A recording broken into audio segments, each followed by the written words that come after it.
Before we begin, take a moment to get comfortable. Let your arms go heavy, your breath slow. And as you listen, feel free to leave a comment sharing what time it is, where you are, and what city or village you're listening from. It's love to know. And if you'd like more quiet stories like this one, don't forget to subscribe so they gently appear when you need them most. Now, You're standing on the edge of the Mediterranean, listening not to the roar of history's great battles or the cheers of an empire, but to the quiet ripple of waves against worn stone docks. The year is 48 BCE. Alexandria is alive. Ships creak with cargo. Streets buzz with languages from 5 continents. And tucked within the palace complex near the eastern harbor lies the most famous building in the ancient world, the great Library of Alexandria. You've heard the legend's tales of 500,000 scrolls, of rooms lined with parchment, of scholars who walked barefoot among the aisles and argued about the shape of the universe. But the truth is quieter. Artistic, administrative. The Library of Alexandria wasn't just a temple of learning. It was a government archive, a customs depot, a court reference center, and a diplomatic instrument of the Ptolemaic kings. It was magnificent, yes, but magnificence through paper, through scrolls. The city itself was designed for control, founded by Alexander the Great, but truly shaped by Ptolemy, the first Soter, and his successors. Alexandria became the intellectual and bureaucratic hub of Egypt and, increasingly, of the eastern Mediterranean. The library formed part of the Mausoleum, a kind of academic monastery for elite scholars. It wasn't a public lending library. You didn't get a card. You were invited to study there, to live there, to be supported with food, housing, and scribes if your intellect was deemed worthy. Scrolls arrived from everywhere, translated works from Babylon, original scripts from Athens, ship manifests from Rome, tax rolls from Upper Egypt. According to historical sources, every ship that docked in Alexandria was inspected. If a scroll was found on board, it was taken to the library, copied by professional scribes, and the original was often kept returned only when the copy was complete, if at all. Alexandria wasn't borrowing knowledge. Tay was absorbing it, and yet, for all its ambition, the library was vulnerable. It had no virus suppression system, no sprinkler lines, no underground archive sealed in clay. Its contents were perishable. Papyrus, made from the reeds of the Nile, was prone to rot, to mold, and most dangerously to flame. In 48 BCE, Julius Caesar found himself cornered in Alexandria. The Roman Civil War had spilled over Egypt's borders. Caesar, pursuing his rival, Pompey, became entangled in the local dynastic conflict between Cleopatra VII and her brother Ptolemy XIII.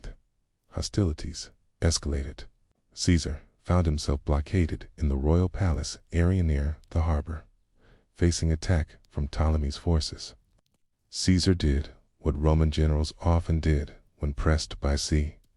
He ordered the ships in the harbor burned to prevent them from falling into enemy hands. But fire on the water is fickle. The wind shifted.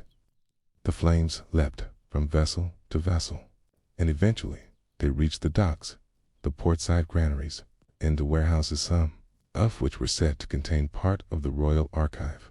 What happened next has never been confirmed. Some sources, most notably Plutarch, centuries later claim that the great library was consumed in this fire. Others say only auxiliary storage areas were destroyed. Perhaps a section of the archive known as the daughter library housed in the Serapeum was spared. Perhaps the fire reached only a fraction of the main collection. The historical accounts vary, not only in scale, but in emotional tone. Some make it a footnote, others a tragedy. But what is certain is that something burned, something irreplaceable. You must understand that most scrolls in the ancient world were single copies. The scribes who wrote them did not produce mass editions. A history of India, written in Greek by Megasthenes, may have existed only once, somewhere within Alexandria's stone walls. A treatise on Phoenician seafaring, brought by a merchant and copied in haste, could vanish in an afternoon. It is likely probable, even, that entire worldviews disappeared in that fire, and yet no flames were visible from Rome. No smoke reached Athens. There were no international declarations, no cultural tribunals. The destruction of knowledge was not then regarded as a universal crisis. It was unfortunate, yes, regrettable, but scrolls were considered disposable, rewritable, replaceable. That assumption may be the most tragic mistake in the entire story. In the days and months that followed the fire, Alexandria carried on. The war settled. Cleopatra regained her throne with Caesar's support. The royal harbor was cleared of debris. Trade resumed. And even the library may have been rebuilt or restored in some form. But something had shifted. The air, once thick with the dry rustle of scholars disputing over language or stars, now held a different stillness. Some of the oldest scrolls were gone. Foreign embassies became cautious. The flow of knowledge slowed. The scribes once employed in ceaseless copying now waited longer between assignments. A sense of fragility, perhaps unspoken, had settled. And imagine for a moment what might have been lost. The complete works of Democritus, who theorized atoms long before modern chemistry. Treatises on medicine from Egyptian, Greek, and Indian traditions. Commentaries on Aristotle, now known only through fragments. Or entire genres we've never rediscovered: scripts, jokes, travelogues, dialect dictionaries. And what of the practical knowledge? Port records, engineering diagrams, agricultural calendars, legal opinions, all of it fragile as dry leaves. There is a modern assumption that what matters most will always survive. That truth is durable, okay? But the story of Alexandria offers another lesson. Sometimes what we lose isn't just knowledge, it's the possibility of asking certain questions ever again. And so the harbor cooled, the royal court endured, the city retained its prestige. But the Library of Alexandria, at least in its original form, was never quite the same. Was the loss of scrolls that day exaggerated by later historians hungry for drama? Or was it minimized by those unwilling to confront the full scale of what vanished? How do you weigh the cost of burning a book when you do not know what it contained? The fire that Julius Caesar may have sparked in 48 BCE did not mark the end of the Library of Alexandria, or at least not the only end.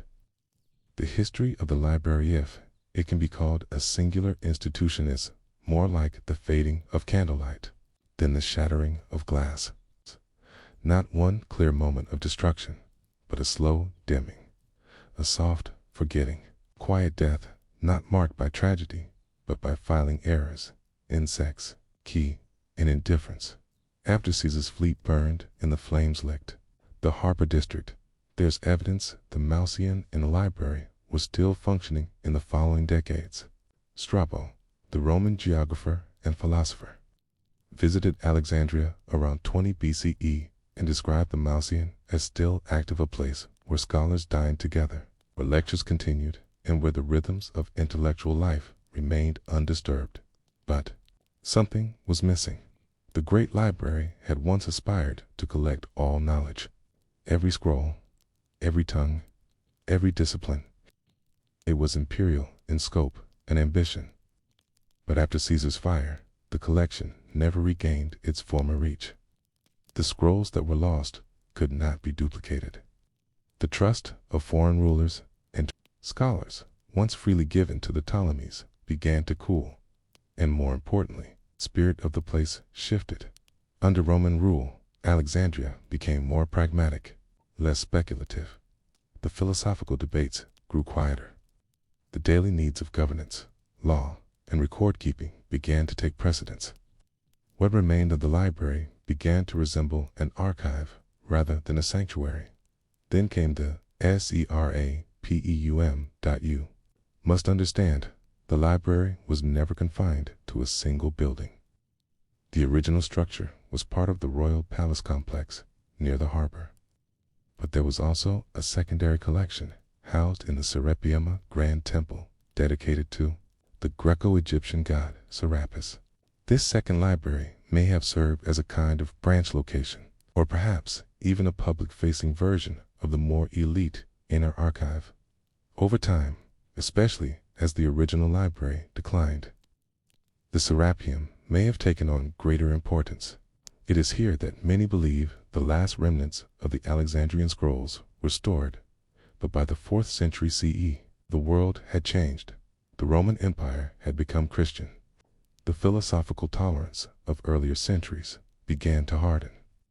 The Emperor Theodosius I issued edicts banning pagan practices, dismantling temples, and in some cases, destroying icons and statues.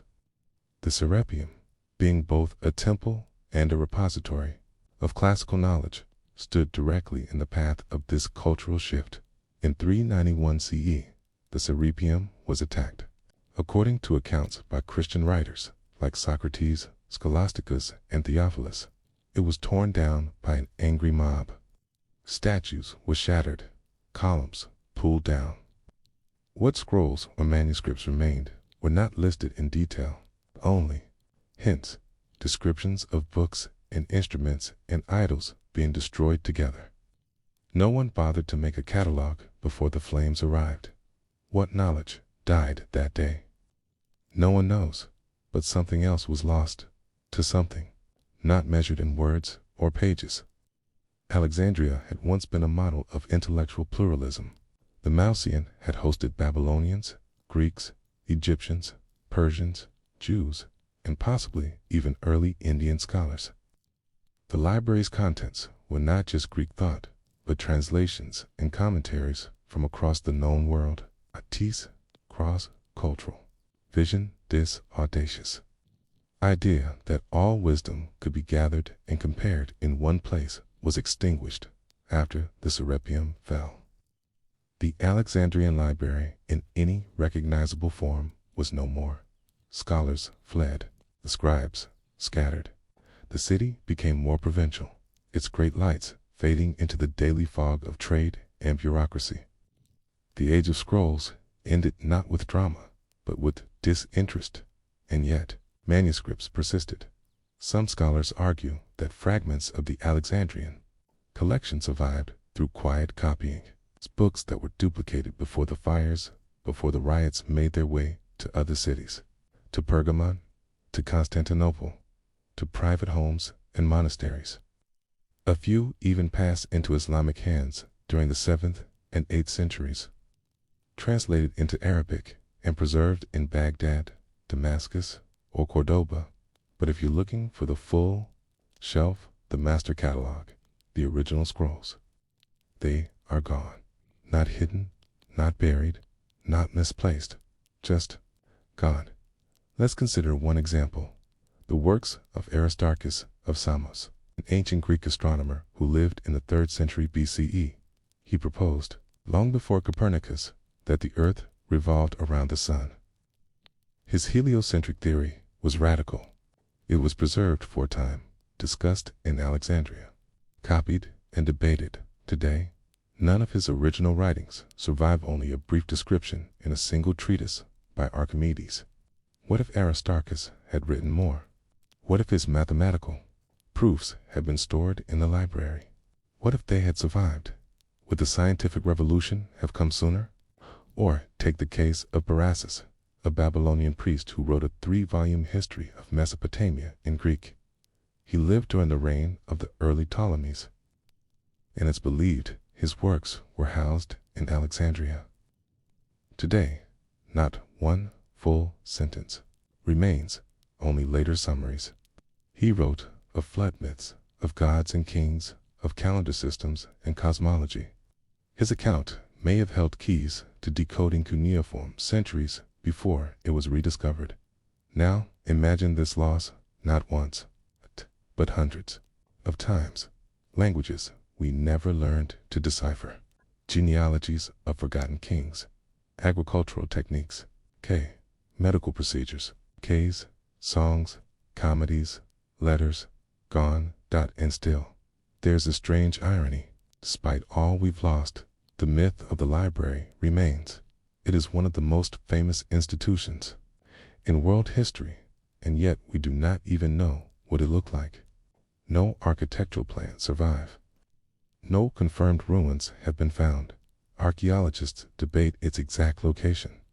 Was it near the royal palace, the Bruchian district, partially underwater now? We don't know. And perhaps that's the point. The Library of Alexandria was not just a place.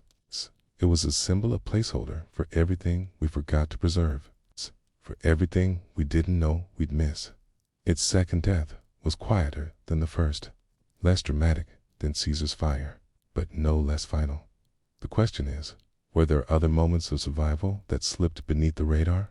Could a single scroll have made it out, hidden in a merchant's tunic, copied in secret by a curious monk, placed in the corner of a monastery in Syria or Tunisia or even Ireland? Might there still be echoes of Alexandria, sleeping quietly in uncatalogued collections or beneath desert sands? And if so, how would we even know what we're looking for? The silence that follows a fire can be deceiving. Ash settles gently, smoke clears, walls may stand longer than they should.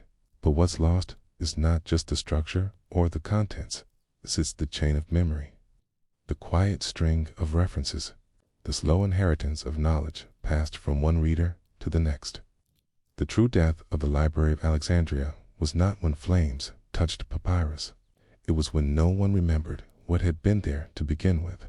And that's what makes it so difficult to grieve. How do you mourn something when you don't know exactly what you lost?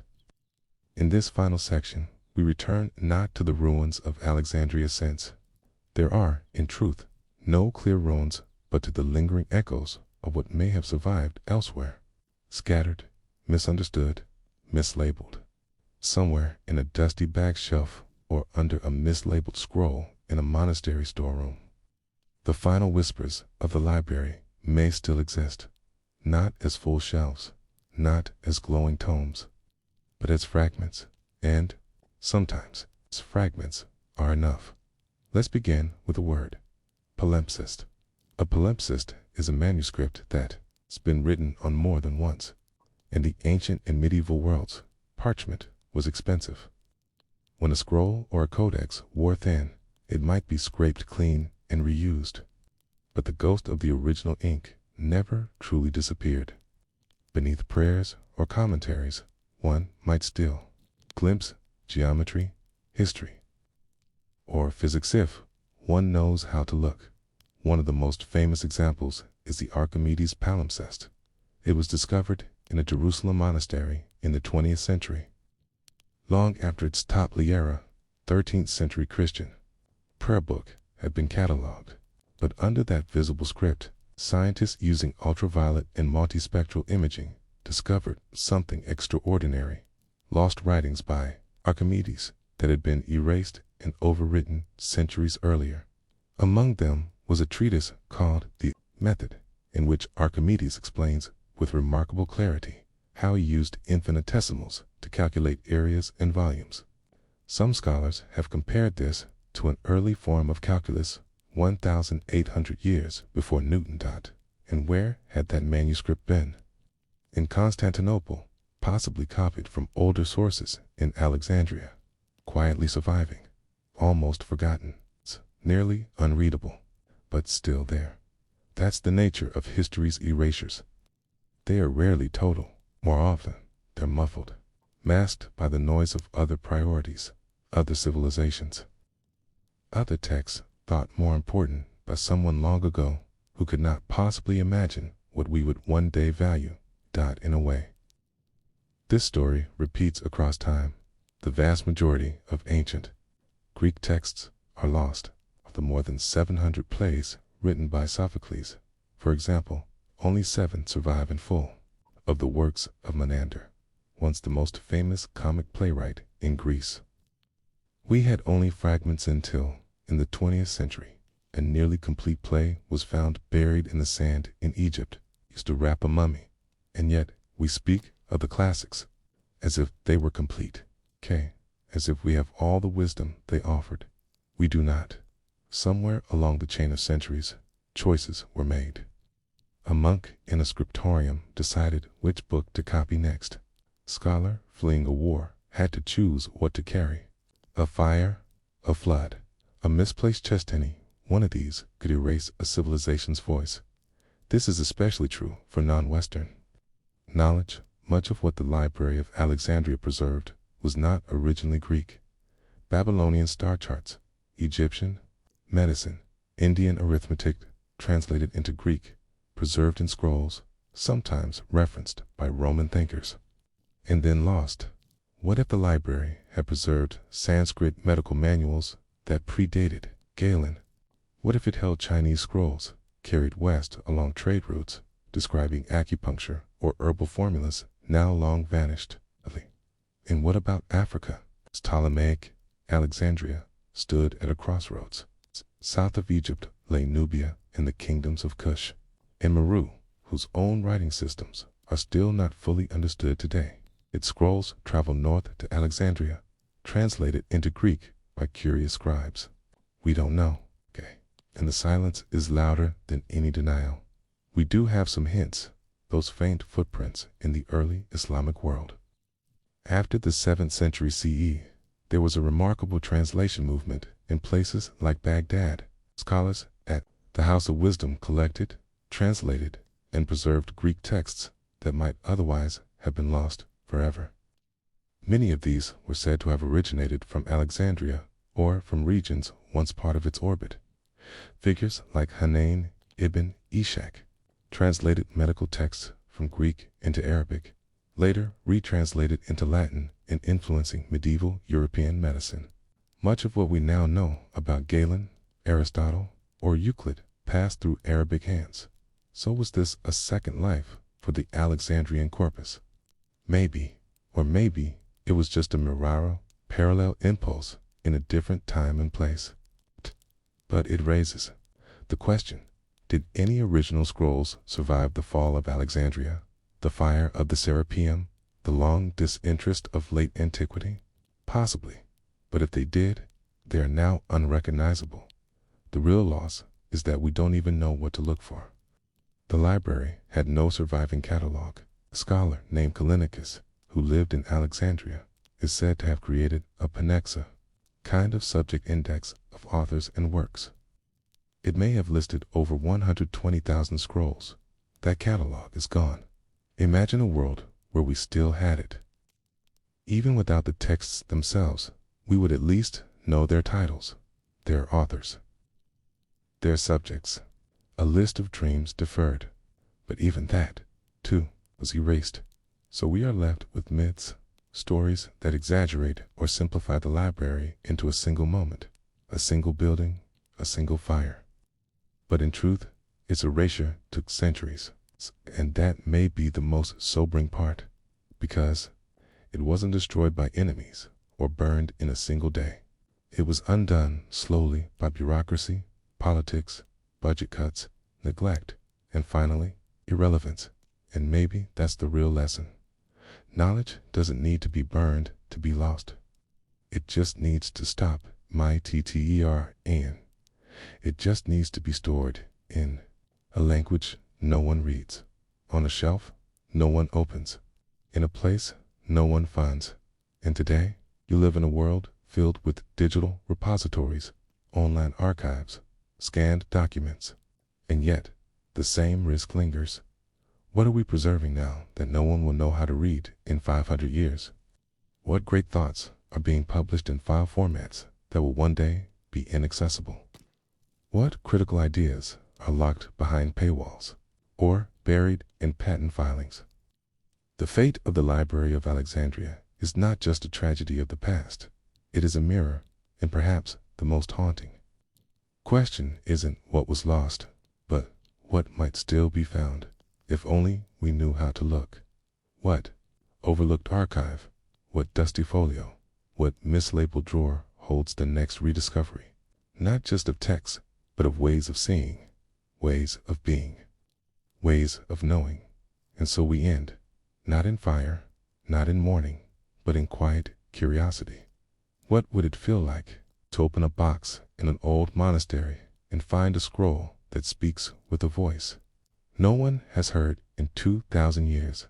Would you recognize it? Would you know what it meant? Would you even understand the questions it's trying to answer? Or would you gently close the lid, and return it to silence, to silence? It begins in a place many modern maps don't mark with much reverence, a forgotten ruin beside the Orontes River, on the cusp of what is now southern Turkey. A city that once stood shoulder to shoulder with Alexandria, Carthage, and even Rome in terms of intellectual weight, Antioch. But the Antioch of today is not the Antioch that once attracted scholars from Arabia, Persia, Judea, Greece, and beyond. Long before the Muslim conquests, long before Byzantine wrangling and crusading disruption, Antioch was a node in a brilliant, but ultimately vanishing web of thought, one that quietly extended the intellectual ambition of Alexandria eastward. And in that eastern wing of inquiry lived an entire generation of thinkers who may never be remembered, because their books, like their names, were never copied. Imagine you are walking the cracked colonnades of 3rd century Antioch. Beneath faded frescoes, men argued not about gods or politics, but about numbers, prime numbers, and geometric limits. Even about the strange possibility that matter might be made of indivisible particles. Ideas which echoed earlier atomists like Democritus. Yes, but these philosophers were not repeating Greek ideas. They were translating, modifying, fusing with Persian Zoroastrian thought in Vedic Indian logic brought by traders and teachers along the Silk Road. Most of their names are gone, but a few whispers remain. There was Theon of Antioch, not to be confused with Theon of Alexandria, the father of Hypatia. This Theon, known only through fragments of critiques written by Christian theologians, supposedly proposed a system of thought that merged early atomic theory with moral introspection. He argued that if matter was made of atoms, then so too were moral choices, discrete, unrepeatable, incapable of influencing the world in cascading ways. He never wrote a book anyone can find. We only know of him because his critics, particularly in the early Christian period, found his materialist ideas dangerous. That's an important pattern in this story. The survival of ideas not through preservation, but through condemnation. It is the equivalent of discovering a vanished building, not through blueprints, but through complaint letters filed by neighbors. Theon's fragments aren't the only ones. Another voice, Marinus of Edessa, allegedly traveled to Antioch in the late 3rd century, carrying scrolls copied from older Babylonian texts. He attempted to reconcile astrological cycles with geometrical models. Some accounts say he developed a theory of elliptical planetary motion that predated Kepler by over 1,000 years, but this is difficult to prove. No original manuscripts remain. Only notes in the margin of later critiques survive, scribbled by monks who found his models overly deterministic and bordering on heretical. And so, Antioch's books, like its walls, slowly crumbled. The final blow may not have been fire or violence, but a slow financial collapse, a reallocation of imperial funds, a shifting trade route, a drought that forced scribes to copy less. When Antioch was sacked during the Persian invasion of 540 CE, led by Khosrow I of the Sassanid Empire, its libraries were looted or neglected. Manuscripts written in Syriac, Greek, and even Proto-Arabic dialects were either burned, buried, or carried off, not to be studied, but to be sold or stored as trophies. And just like that, the eastern wing of classical thought flickered out. But where might its embers still glow? Let us turn for a moment to an unlikely savior, the Nestorian scribes. These were Christian scholars expelled from the Western churches for their theological positions, who moved eastward into Persia and eventually even China. Nestorians built schools in places like Nisibis and Gundashepur. These cities became repositories for stray scrolls, not because they sought to rival the Library of Alexandria, but because, in their exile, they gathered whatever texts they could find. It's in the records of Nestorian translators that we occasionally glimpse references to lost Antiochian texts.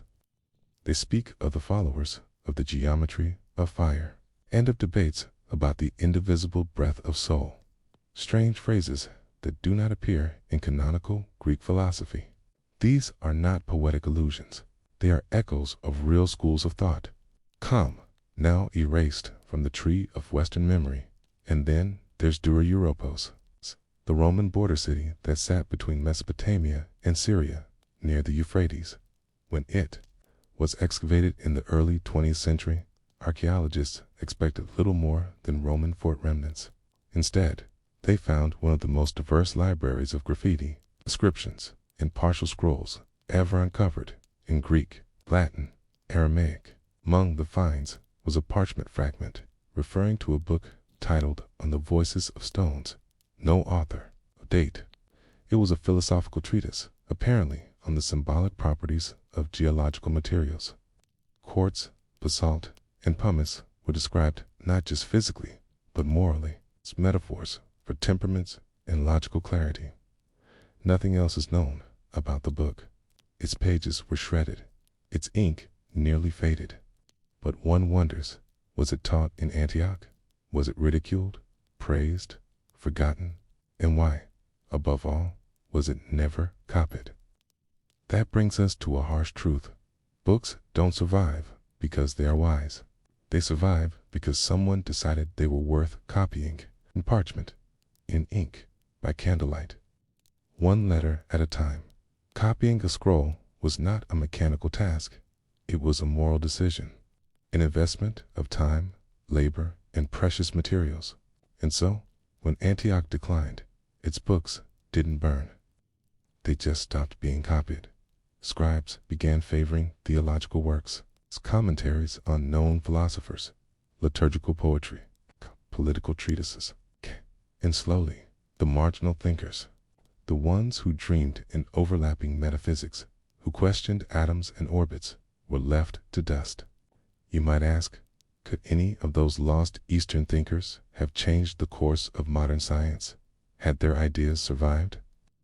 Perhaps, but perhaps not. Maybe Theon of Antioch was wrong about atoms and morality.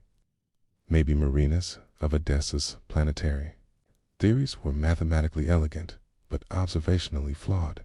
Maybe the treatise on the voices of stones was more poetic than practical. But even so, is usefulness the only reason to preserve a thought? Sometimes, reading an old, forgotten idea is not about reviving it for modern applications. It's about realizing how wide the past truly was, how much room there was for imagination, for error, for overlap between science, spirituality, curiosity. And that is what Antioch reminds us. Its philosophers did not vanish because they were foolish. They vanished because empires shifted, rivers silted, roads changed course, and scribes looked elsewhere. So now, in your quiet moment, perhaps with the sound of the wind against the curtains and the distant hum of a refrigerator, you might wonder what else was never copied. A scroll lies unread in a sealed clay jar beneath some Syrian hill, forgotten not by time, but by interest. And if someone unearthed it tomorrow, would we even know what we were reading? Or would we close the jar again, labeling it miscellaneous fragments, and move on? When you think of a library dying, you might picture flames. You might recall the famous stories of Alexandria, of scrolls tossed into fire, of shelves crumbling into ash. But most ideas, most books, most names don't die in flames. They die in silence. In the quiet corners of back rooms, where a scribe flips a page, pauses, and decides, not this one, it's not worth it. And so we move east, just a little, away from Antioch, toward the mountainous passes that brushed the edges of Asron and Adiabene, ancient regions now scattered across modern-day Turkey, Syria, and northern Iraq. These were not mighty kingdoms. They were liminal zones, places between empires, between languages, between certainties. But for a time, they were humming with scribes, philosophers, and minor kings who collected books not for power, but survival. The school of Edessa, now often remembered only for its theological battles, once housed scrolls of medicine, geometry, and mechanics. Its founders were not conquerors, but bridge builders. They translated Greek works into Syriac, blending Hellenistic logic with Semitic idioms, making the abstract tangible to readers who lived in desert towns, camel trade stations, and mountain monasteries. Many of the scribes here were refugees. Some fled from Roman persecution. Others were Persians exiled by Zoroastrian authorities. A few were former Alexandrians who had followed Nestorian paths. Their backgrounds were diverse, but their labor was the same: to preserve knowledge that no one else would copy. And here's where the strange paradox begins. These scribes were careful, diligent, reverent, but they were also editors. They believed some knowledge was dangerous, or unnecessary, or just not aligned with theology. So they trimmed, they summarized, they clarified, and in doing so, they erased entire dimensions of the ancient world, not maliciously, but methodically. One example: the treatise known only as The Movement of Air Inside Hollow Objects. It survives today in just 3 Syriac pages, preserved in a later Arabic copy. It discusses something remarkable: the phenomenon of suction in vacuum. The author, unnamed, describes how air moves when a hollow gourd is submerged in water and suddenly pierced. The gourd collapses. Water rushes in. The air, he says, seeks escape. He theorizes that nature does not abhor a vacuum, contrary to Aristotelian doctrine. Now, imagine if this idea had been copied and copied again. It had reached medieval Europe, not in the 17th century, but in the 6th. But it wasn't. The rest of the treatise was marked as apocryphal in a marginal note. The scribe chose not to finish the transcription. It's speculative, possibly heretical, maybe just too boring. So instead, it was left half done. And now, only a hint of its thought survives. Another case, a curious fragment from the medical school at Gundishopur, a Persian city founded in the Sassanid era, where Indian, Greek, and Persian doctors worked together. One fragment mentions a fluid of life that pulses independently of the heartbeat, possibly describing lymphatic movement. The terminology is unclear, but it suggests that some early scholars may have noticed bodily systems overlooked by Galen and other canonical physicians. Again, no full text remains. The manuscript was discovered in the margins of a pharmacological treatise copied in Kufa in the 8th century. The scribe who wrote it included a note: this section omitted for uncertainty. Uncertainty. That was enough to doom the thought. And so we must pause here to reflect on a simple truth that threads through this whole tale. The scribes were not villains. They were guardians. But guardians of what? Their choices were shaped by funding, heart, doctrines, by politics, by what the head librarian thought was relevant. They were humans making decisions under pressure. And because of those decisions, whole rivers of knowledge were dammed, not destroyed, just never allowed to flow. There's a modern tendency to imagine that truth will out, that good ideas eventually rise to the top. But that's not always how history works.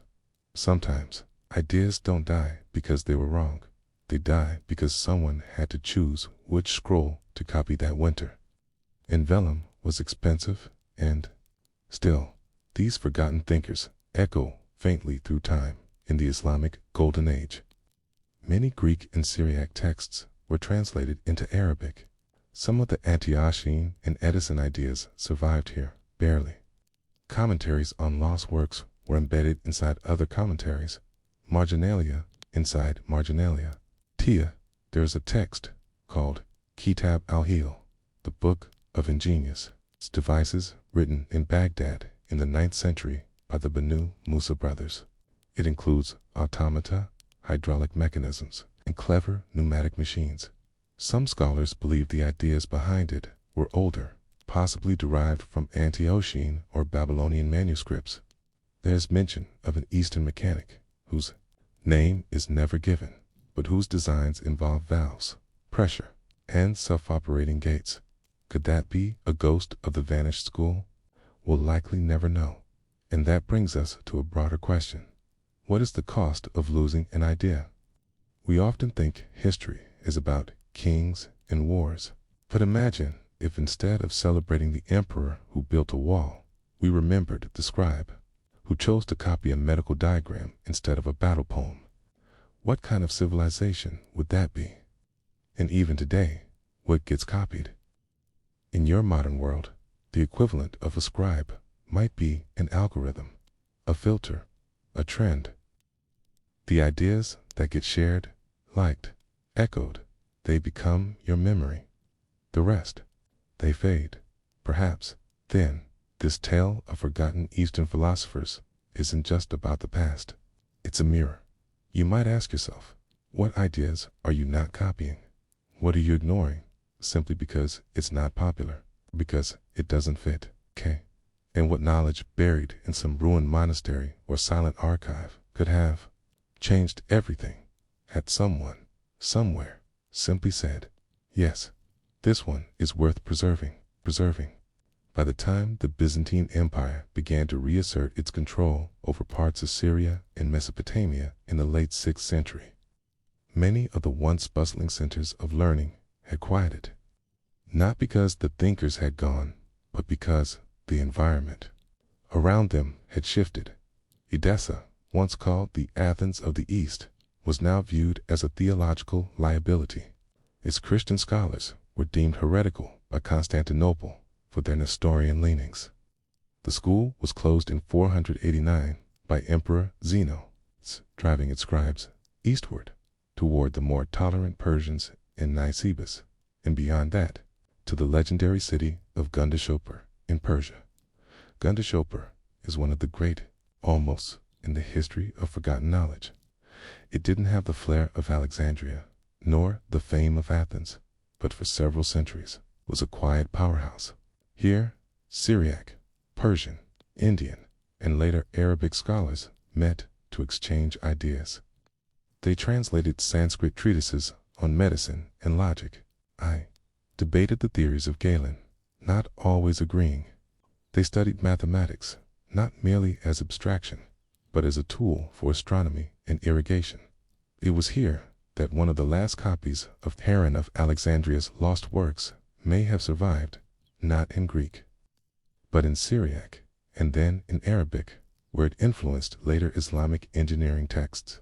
Heron had described how to make automatic doors using steam pressure long before the industrial age. He was dismissed in some Greek schools as a trickster, a magician with gears. But in Gundashopur, those ideas were treated as blueprints. There's a passing mention in one 9th century Persian text of a mirror box, used for observing the sky without directly looking at the sun. Some believe this to be an early description of a form of pinhole projection, a precursor to optical studies centuries later in Europe. And yet, few physical remnants of Gundashopur remain, no grand libraries uncovered, no definitive manuscripts found in situ. Its existence, ironically, is confirmed mostly by references in other writings, like a shadow on the wall, revealing a figure just outside the flame's reach, and that's the quiet horror of historical erasure. Sometimes it's not an event, it's a non-event. A silence where a record should have been. A missing footnote.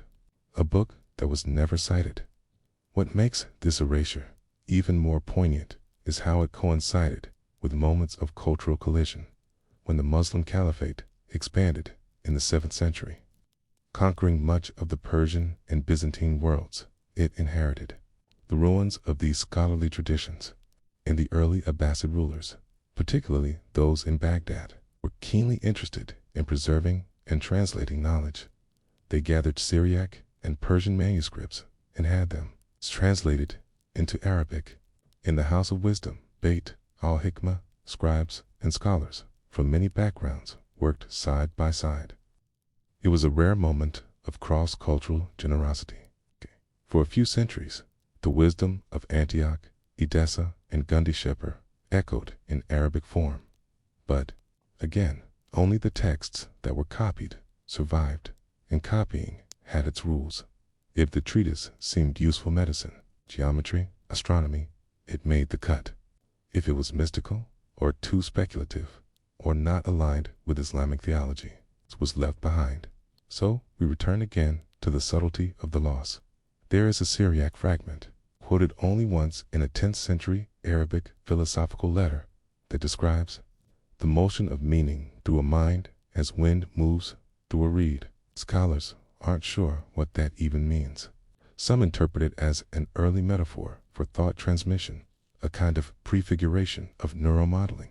The source of the quote, unknown, was it from a lost text of Eastern metaphysics, a commentary on Aristotle, an historian's sermon?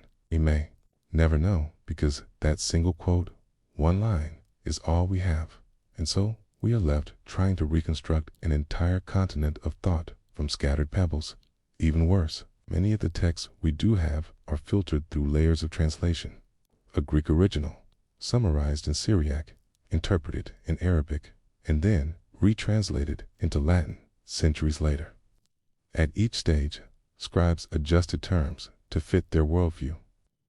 Words like essence, cause, soul, they shifted subtly in meaning depending on the translator's assumptions. And yet, for all that loss, something astonishing remains.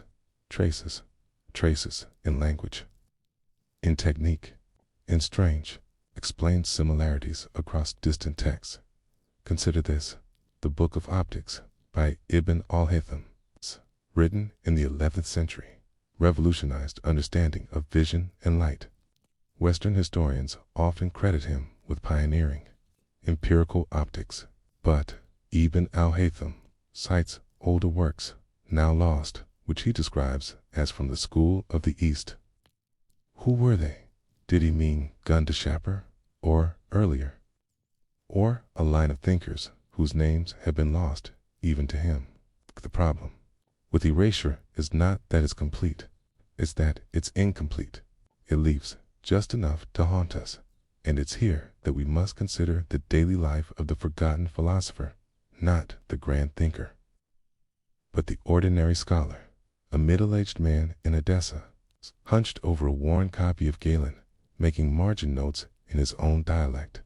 A woman in Gundisheper, copying an herbal treatise, unsure whether the Persian term for rosehip should be translated as fruit of the red bloom or thorn pod. They were not trying to change history. They were trying to get the sentence right, and in doing so, they carried forward threads of thought that might otherwise have snapped. So, when we ask what was erased from history, the answer isn't just a list of lost titles. It's the accumulated memory of people who worked in obscurity. Its ideas were interesting, but not influential, preserved, but not popular, copied once, and then forgotten. It's not only the fire that matters. It's the decision not to rebuild the shelf after the fire. It's the budget cuts, the disinterest, the preference for something newer, flashier, more immediately relevant. The knowledge of Gundisheper didn't vanish in a single day.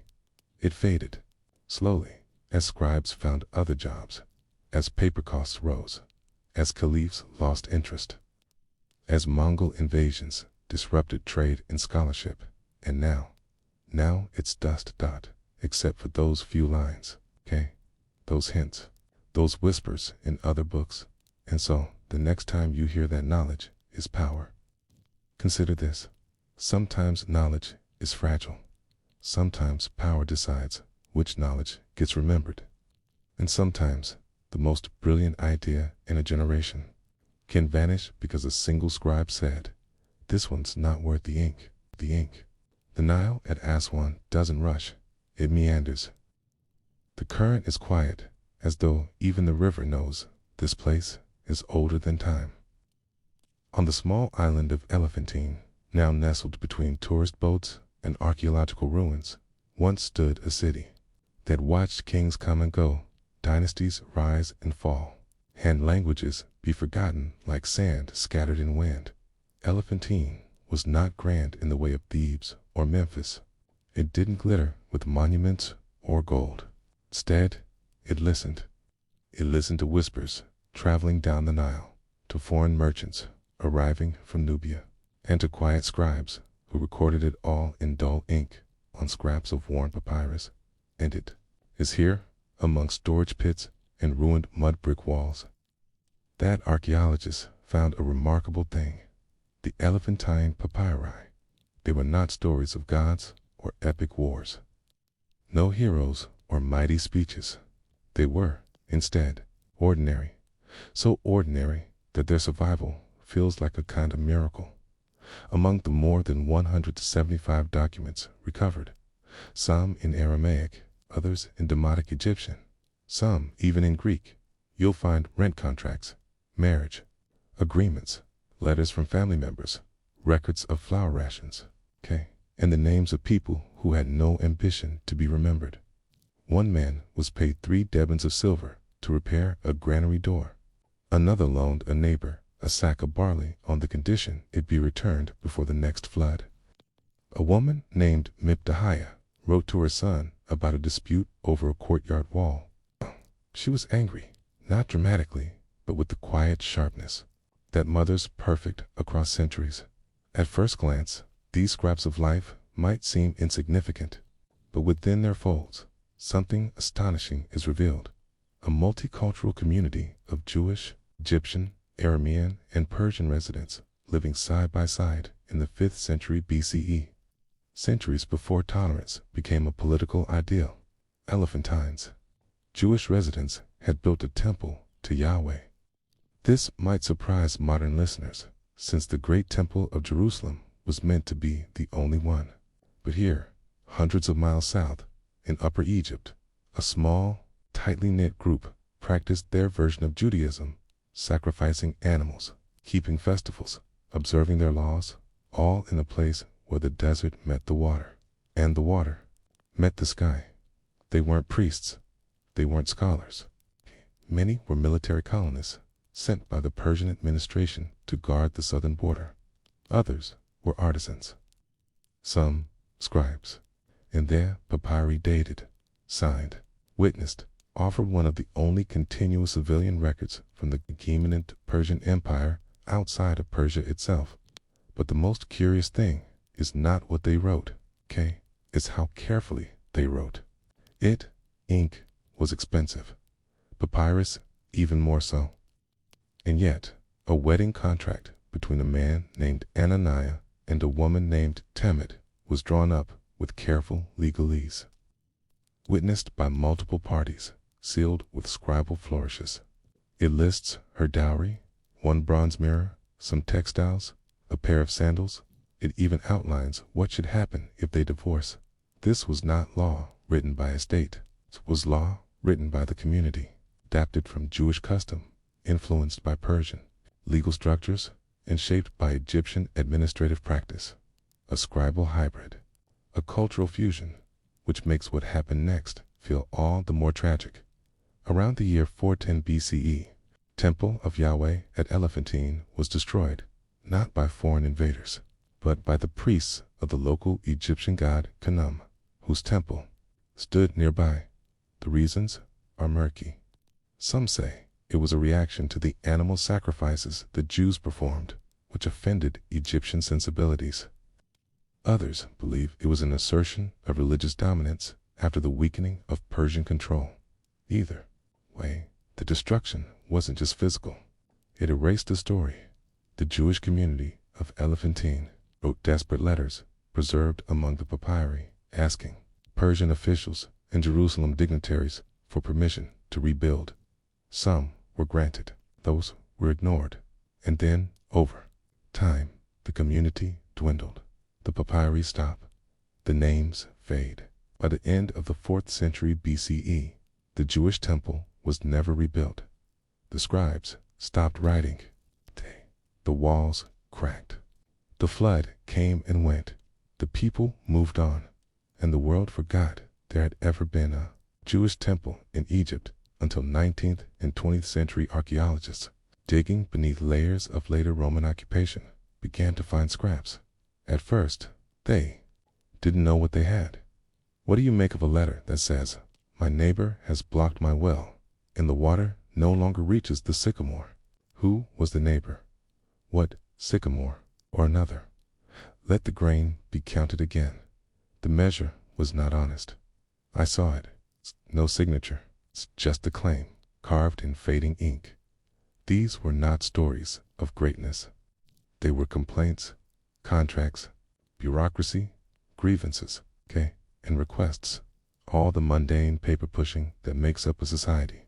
And yet, they survived because someone folded them, placed them in a jar, tucked them in a wall, and forgot.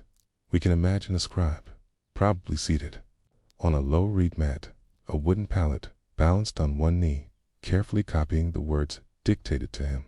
The room was likely small, dimly lit. There were no bookshelves, no scrolls hanging in elegant order. Just piles, maybe clay tablets nearby, perhaps a cup of diluted beer for the afternoon heat. He was not famous. He was not rich, but his work was the mechanism by which the city remembered, and the act of writing itself was political. To write something down was to choose what mattered. So when we ask, what was erased from history? Sometimes the answer is, what wasn't copied? No great treatises were sent from Elephantine to Alexandria. No philosophers quoted its scribes. No royal decrees bore its seal, but its people documented their lives. That's what survived for a while, until even that was nearly lost again in the modern age. Many of the Elephantine papyri were acquired by European archaeologists and scattered across the globe: Berlin, Paris, New York, Jerusalem.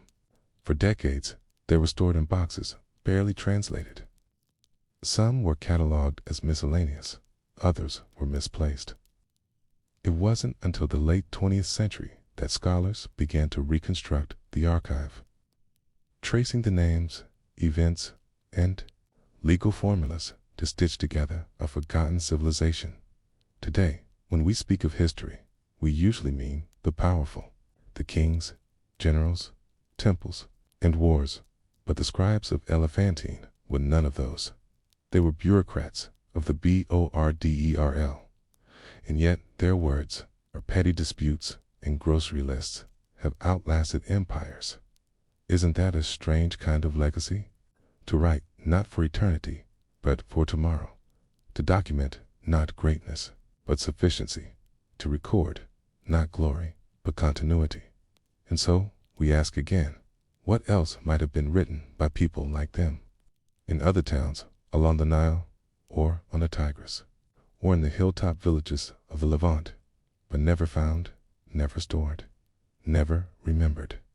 How much ordinary history lies beneath the stones, waiting for the world to notice it, The sun over Elephantine Island does not move quickly. It climbs slowly, heating the stones underfoot, then rests heavily in the sky. By midday, the shadows of mud brick houses shrink, and the scribes of the island seek shelter under low ceilings, or beneath awnings made of woven reeds and date palm fronds. The scribes, not priests or poets, but ordinary record keepers, sat with their knees pulled up, reed, pens in hand, bent over contracts that no one but their neighbors would read. Yet these contracts, dull, transactional, inked, and fading, Aramaic, are now the only voices that remain from the Elephantine Jewish community. The people themselves are long gone. But the marriage agreements, temple petitions, property disputes, and debt settlements they left behind are still here. Not just in archives and museum drawers, but in sentences, in clauses, in margins. This section of our journey follows not the dramatic loss of the temple, but the quiet lifetime of writing that led up to it. Because long before the destruction, there was living. And living for this community meant paperwork. The scribes worked from their homes or in shaded courtyards. There were no grand libraries. Their offices were sometimes nothing more than baskets of ink, bits of rag, and spare shards of pottery used to jot quick notes. Many of the documents that survive were written on papyrus, carefully unrolled, lines drawn in light ink to keep the handwriting straight. Each contract structured with astonishing order. Consider the template for a divorce on the 15th day of the month of Tammuz, in the 7th year of Darius the king. Say Ananiah, son of Azariah, of the detachment of Yeb Elephantine, to Tamid, his wife. Thus, I divorce you. You are no longer my wife. I give you silver, 1 shekel, as your divorce payment. I give you the mirror you brought with you. I will not make further claim against you. You are released. The wording is formal, but not flowery. The scribes had little use for flourishes. Their job was not to impress, it was to clarify. This was writing with a purpose, to prevent future arguments, to make things legible across time and, if possible, to avoid drama. You might imagine them not as intellectuals lost in thought, but as village officials whose neighbors knocked on their doors asking, "Can you write this down for me?" There's one letter that stands out, written by a man named Jedaniah, the leader of the Jewish community in Elephantine, pleading with the Persian authorities after their temple was destroyed. He wrote to Bagahi, the Persian governor of Judah, "Let a letter be sent from you to them about the temple of the god YHW, to rebuild it in the fortress of Yeb, as it was formerly built." It is a quiet letter, respectful, submissive, not a demand, not even a protest. Just a request for permission to return to what was lost. The community waited. Whether they received a reply, we don't know. Some evidence suggests they did rebuild the temple partially, but only in stone, no longer allowed to sacrifice animals. The deeper rituals, the ones involving blood and fire, were not resumed. It's possible that the scribes documented this rebuilding. If they did, we haven't found those papyri, but we've found others. And those offer insights not just into religious life, but into daily life. Things you might not think mattered. For example, a document records the sale of a goat. It includes not only the buyer and seller, but also 3 witnesses, the date, and the condition of the goat's hooves. Another lists the price of a slave, a young girl with a clause saying she must not be returned even if she becomes ill, so long as she is fed. It's difficult to read, but it reminds us, even among communities we might want to romanticize, there were structures of ownership, inequality, and profit. The Elephantine papyri are full of such contradictions. A community of Jews living in, exiled themselves, once oppressed, keeping slaves. A temple devoted to Yahweh, the God who demands justice, buying and selling land as though sacred spaces could be itemized. Oh, place that valued law and faith, but whose documents are filled with disputes, betrayals, and loopholes. History, as always, is not clean. Another fascinating element is how multilingual the scribes were. The earliest papyri are in Aramaic, the lingua franca of the Persian Empire. Later ones show influences of Egyptian Demotic. Some contracts required dual-language copies, especially when land was exchanged between communities, and the scribes adapted accordingly. Their handwriting changed, their clauses evolved. Even the formatting of the documents reflects outside influence there. It's evidence that some scribes borrowed phrases from Egyptian temple administration, phrases that have been in use for centuries. Others mirrored Persian royal forms. This isn't plagiarism, survival. To live on the edge of empire meant bending to whatever law the wind blew in, and the wind, for a time, blew steadily under Persian rule. Elephantine scribes flourished. They had jobs. Their temple, though small, was respected. Their community, though isolated, was functional. But history never holds still. Around 404 BCE, Egypt revolted against Persian rule. The rebellion was eventually crushed, but in its wake came new rulers, new policies, and more tension with native Egyptian priests.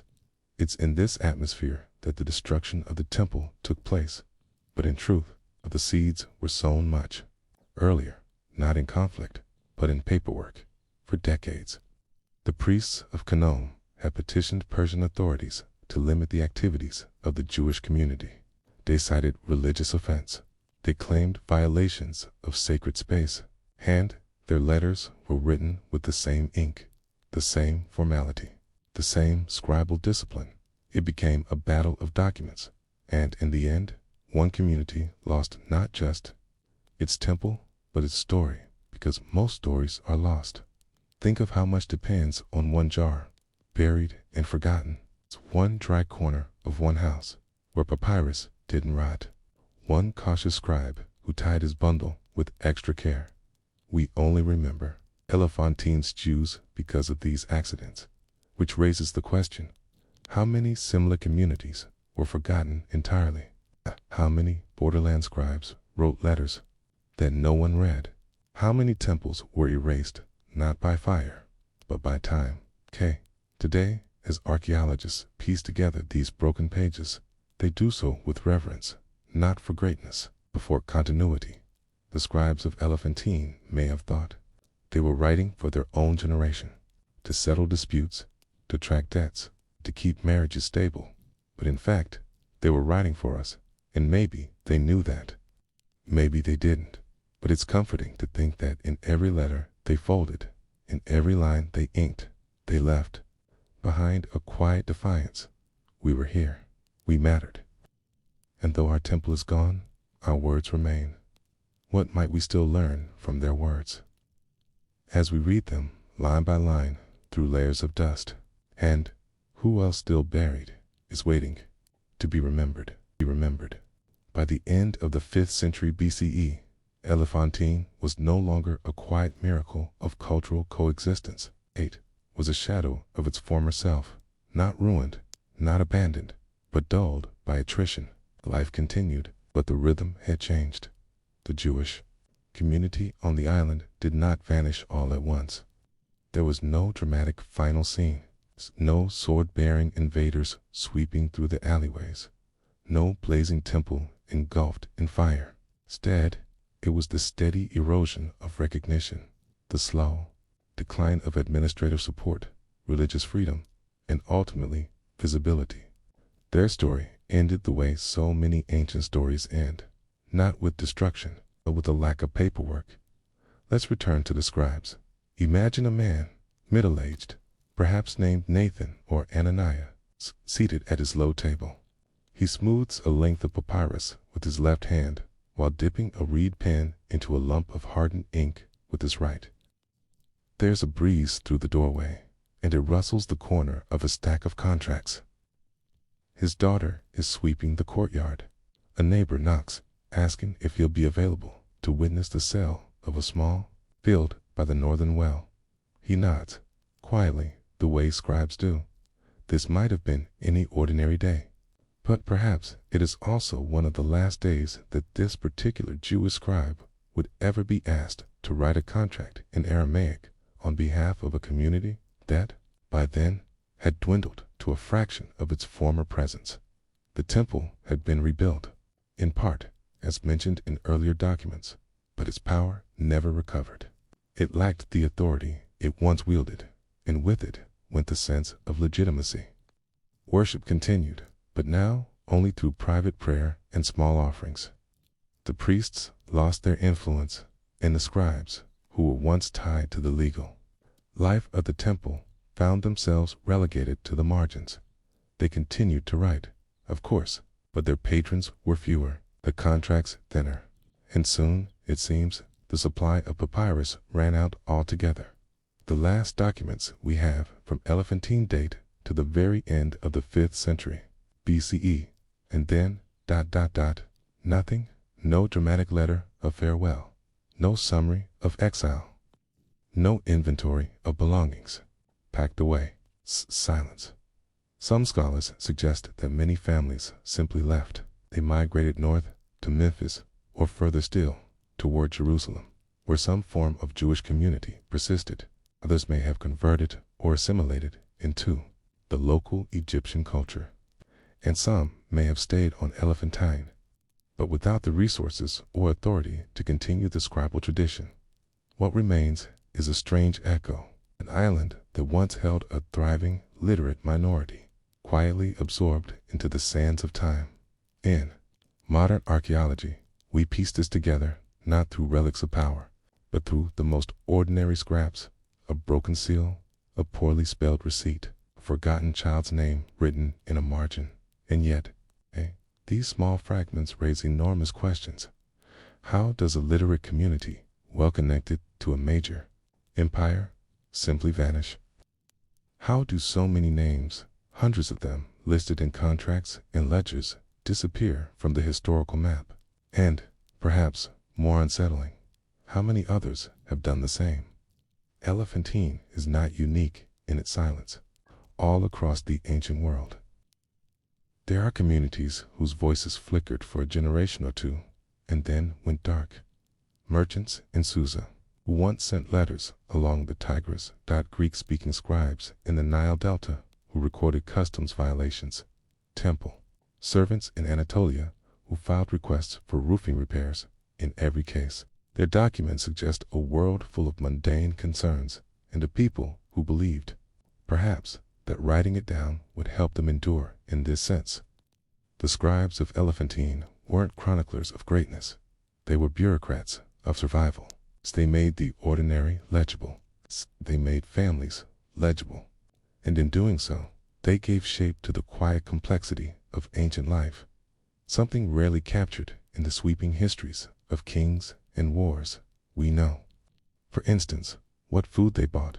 We know who borrowed money from whom. We know the exact dates that women were given permission to leave their husbands, and the amount of silver paid out in compensation. We know they ate barley bread and lentils.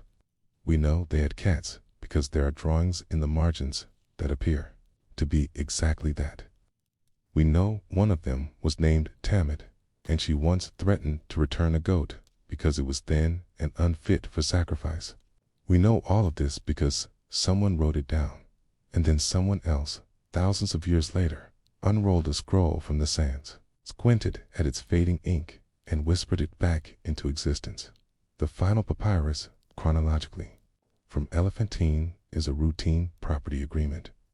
It records the sale of a small courtyard. There are 3 witnesses, as usual. A payment is listed in silver. The seller signs his name, and the buyer draws a small X, likely indicating illiteracy. There's no hint that this will be the final record we ever find, and yet, it is. That document was written sometime around 400 BCE, within a few decades. The Jewish community on Elephantine disappears from the historical record. Centuries pass, the island is conquered again. Its temples, both Egyptian and Jewish, fall into disuse. The Persians leave, the Greeks arrive, then the Romans, then the early Islamic caliphates, layer upon layer of habitation and sand. The papyri, sealed in jars or buried beneath ruined walls, lie undisturbed until 1893. That year, a group of antiquities dealers stumbled upon a cache of scrolls near the old temple mound. They had no idea what they'd found. Most of the texts were sold piecemeal to European collectors, mislabeled, misunderstood. Some were bought by the Bodleian Library in Oxford. Others went to Berlin. Still others disappeared again into private hands. It took decades for scholars to assemble a complete picture. Even today, new fragments turn up in auctions, in archives, in forgotten crates. Each one fills in a bit more of the map. A name, a date, complaint about a roof leak, a clause about a missing bracelet. Together, they make something more than history. They make memory, and so we arrive at the end of this story. But there's no resolution here. the Jewish community of Elephantine does not have a monument. No stone marker, no liturgy, no prayer. What they left behind was papyrus and ink, and those, fragile as they are, speak with the kind of voice only time can respect, soft, dry, and stubborn. You've now walked through a world that no longer exists, led not by generals or prophets, but by merchant scribes and quiet petitioners, people who lived on the edge of empire and who, by writing everything down, hoped to preserve something of themselves. Perhaps they did, perhaps they failed, but their scrolls still whispered beneath glass, under museum lights, in languages nearly forgotten, and the question lingers, faint as a crease on dried papyrus. If the scribes hadn't written it down, would we have known they ever lived, before the Vatican guarded secrets under marble, and before Alexandria wept over ash?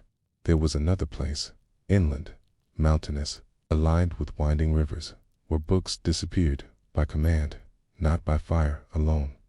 It was not a library burned by accident, nor a slow decay of manuscripts eaten by worms. This was deliberate, and it came from the seat of an empire that was just beginning to find its voice and feared what other voices might say. This is the story of the Qin dynasty and the chilling simplicity with which one emperor tried to erase everything that had ever come before him. You've heard of the terracotta army, perhaps? Thousands of life-size clay soldiers buried in formation to guard a dead emperor's soul. Rows upon rows of silent guardians under the dust of Shanxi province.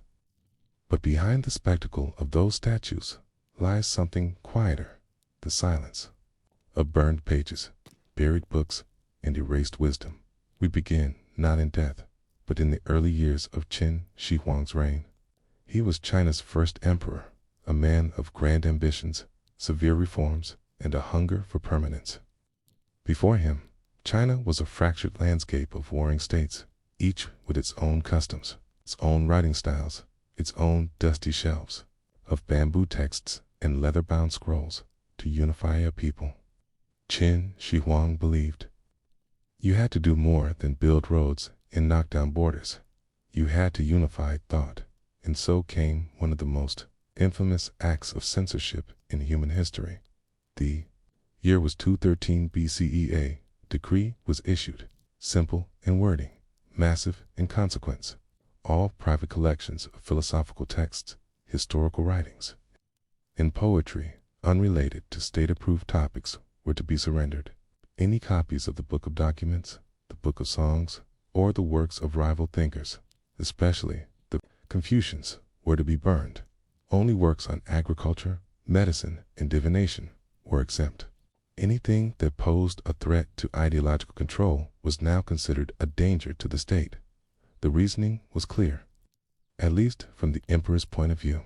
His philosophers had for centuries argued with each other, confusing the people and sowing disobedience. Historians had written down events that made rulers look weak.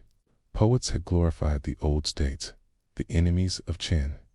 If unity was to mean anything, these alternative voices had to go. And so the books burned. But it was not a bonfire of ignorance. It was something worse, was strategy. The burning of the books was carried out by Chancellor Li Si, the emperor's legalist advisor. He was a brilliant administrator, sharp, efficient, and utterly loyal to the dream of centralization. He believed that dissent came not from bad governance, but from unchecked ideas. He called it "Sisson Conjure," thought, control, and for a brief moment, it nearly worked. In cities like Shanyang, Luoyang, the scattered commanderies of the empire, soldiers and inspectors went door to door. They questioned scholars, raided family archives, confiscated scrolls, and made lists of suspected subversive households. Confucian classics, written on long strips of bamboo or silk, were unrolled, scanned for unauthorized lines, and tossed into large urns of burning oil. The air filled with the scent of ink and resin and charred fiber. Some families, realizing what was coming, buried their scrolls in clay jars in the ground, hoping that the texts might survive, even if they could not. Others, fearing death, turned their backs on the teachings of their ancestors and publicly declared their loyalty to the new orthodoxy. And some, mostly teachers and court officials, died anyway. The following year, 212 BCE, saw the second act, the execution of Confucian. Scholars, at least 460, are recorded to have been buried alive or executed by beheading in Xianyang, the Qin capital. Their crime, continuing to teach the old doctrines.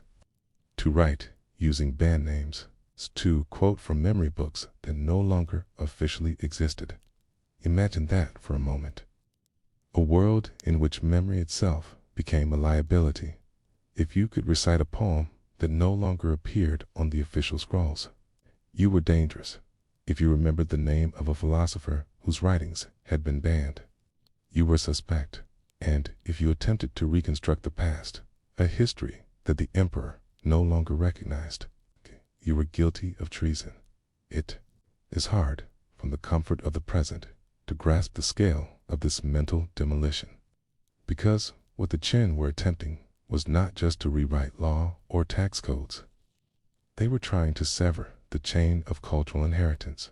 They were trying to be the first and only authors of a new world. And for a brief moment, it worked. The empire hummed with efficiency. Roads connected corners of the realm that had never been linked before. Weights and measures were standardized. Writing systems were unified. The Qin script became law. And the emperor's name, Shi Huangdi, was carved into every monument with stone-chiseled precision. But beneath the surface, people whispered in hidden corners of rural estates. Scholars met at night to pass down what they could remember. Fathers taught sons the rhythm of poems that were no longer legal to possess. Mothers hummed lullabies that referenced heroes now forbidden to name. The memory of China, pushed underground, began to fossilize, not in ink, but in voice. And yet, paper decays, bamboo rots, silk disintegrates. So what survived? Not much. That's the terrible success of this erasure. Despite later efforts by the Han Dynasty to recover what had been lost, entire schools of writing vanished. Alternate versions of history were gone. Commentaries that could have told us how early Chinese thinkers interpreted their own world were erased. Even today, scholars debate how much was truly destroyed. Some fragments resurfaced in tombs and caves. Centuries later, battered and brittle, barely legible. A version of the Book of Documents turned up, but missing entire chapters. The Spring and Autumn Annals, once copied and taught in Confucian academies, became ghostly outlines of their original selves. And so, we're left with a strange silence in the record, a gap between what we know must have existed and what we actually have. That silence is not a void. It's not emptiness. It's shaped, sculpted by fire and fear. It is the mark of a state that believed forgetting was safer than remembering. And that brings us to a curious question, one that scholars still ask. What if the Qin had succeeded completely? What if the books had not been buried in jars? What if the oral traditions had failed? What if no copies had been smuggled to the mountains, no scrolls hidden in caves? What would we know of early Chinese thought? Would Confucius himself be nothing more than a rumored name, a figure from folklore with no surviving writings? Would Taoism have survived? Would the entire shape of Chinese civilization and, by extension, East Asian thought have taken a different course? These are the questions that rise not from the texts we have, but from the ones we lost. The fire in Qin did more than consume paper. It created uncertainty. It left behind the skeleton of history, a framework with key bones missing, and in that uncertainty, entire theories grow. Some believe that lost texts contained cosmologies that rivaled early Greek philosophy. Others suggest that versions of historical events, such as the fall of the Zhou dynasty or the rise of early kings, were deliberately altered. We don't know, and that's what makes this story so haunting. Because unlike the Library of Alexandria, which perished by accident, war, and negligence. The loss here was by design. The books were not lost. They were destroyed, and their destruction was a policy, a strategy, a plan. One meant to simplify the world. One meant to clear the field. One meant to ensure that only the emperor's version of truth could take root. And yet, even in this planned silence, voices survived, just enough copies hidden, just enough memory passed down, just enough rebellion smuggled through the years. And that brings us to the end of section 1. But the question lingers in the air, doesn't it? If memory can be outlawed, can truth ever be safe? You are sitting in a quiet courtyard. It is late evening, sometime after the edicts have been posted, after the schools have closed. The scholars do not gather any more in public halls. Their long robes brush not the stone floors of the libraries, but the packed earth of cellars.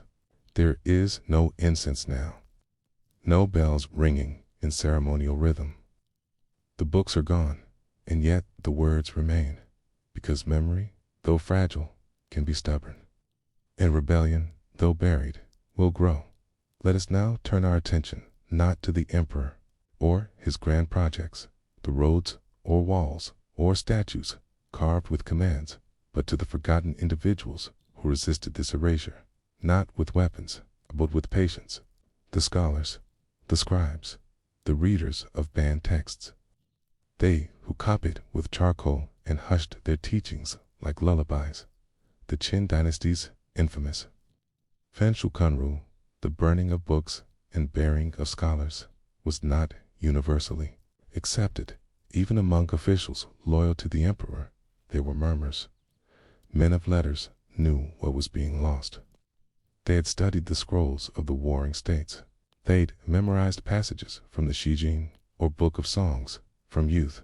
They had debated the Analects of Confucius before they had learned to shave. And now, these same men were being asked to surrender everything. Some complied, fearing death. Others complied outwardly, but inwardly began a slow and dangerous process. Preservation in exile, in the hills of what is now Shandong, among modest farming estates. A quiet movement took root. Teachers invited only trusted pupils. Scrolls, thought to be destroyed, were brought out by lamplight. Bamboo strips, bundled in cords, were arranged by memory, reordered, and rewritten. Where pages were missing, scholars tried to recall the missing phrases. Where entire volumes had been burned, they reconstructed them, line by painstaking line. It wasn't perfect. Mistakes crept in, interpretations varied. Gaps were left unfilled, but it was enough to preserve the soul of a civilization. This practice of memory-based restoration was later known as Shu, or reconstructing text by meaning. In a way, it made the survivors not just copyists, but co-authors. The books they saved were not identical to the originals, but they were imbued with the urgency of survival. Some of these restored texts would later form the backbone of the Confucian revival under the Han dynasty. But we are not there yet. We are still in the age of fear and clever concealment. Take, for instance, the legend of Master Fu Sheng, a Confucian teacher who lived through the transition between Qin and Sis Han. He is said to have hidden copies of the Shangshu, or Book of Documents, inside the walls of his home. When imperial agents came, he greeted them with open hands and empty scroll racks. But they found nothing.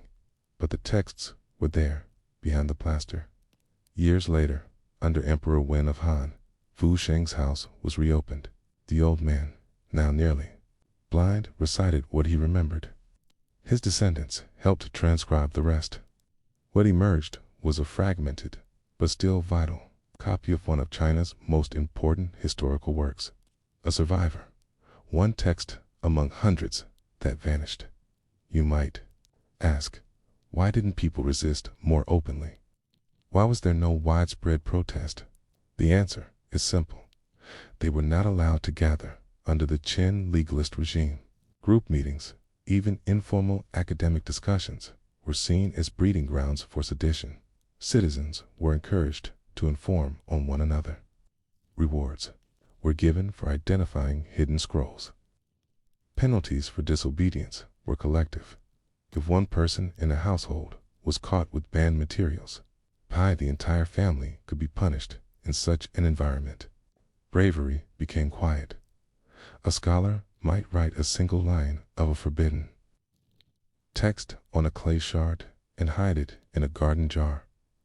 A farmer might memorize a parable and teach it to his children as a bedtime tale, disguising it as folklore.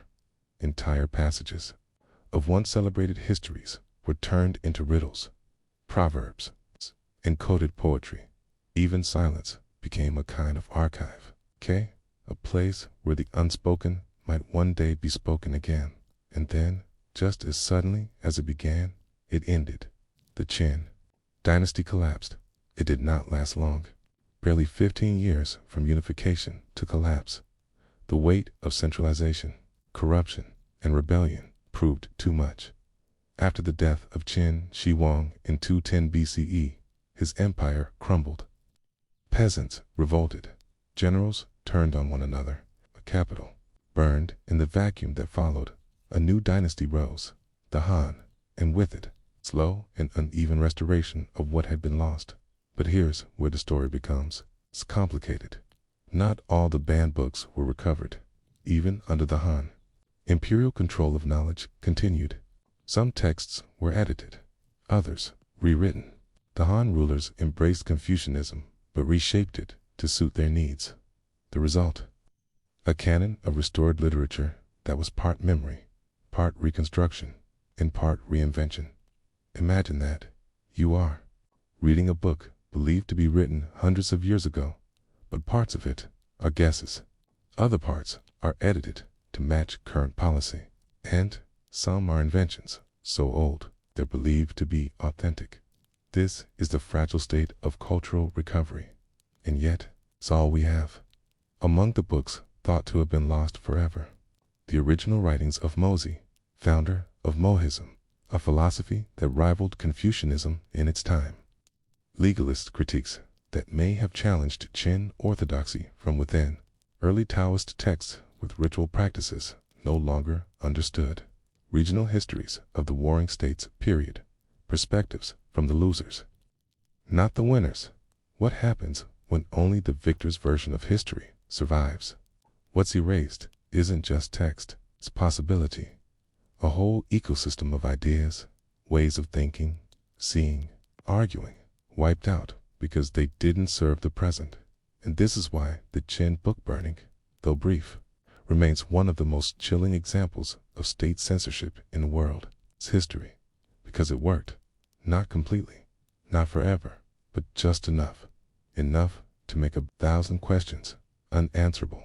Enough to sever a cultural lineage so deeply that even the best scholars today can only speculate about what was lost. Enough to turn libraries into rumors.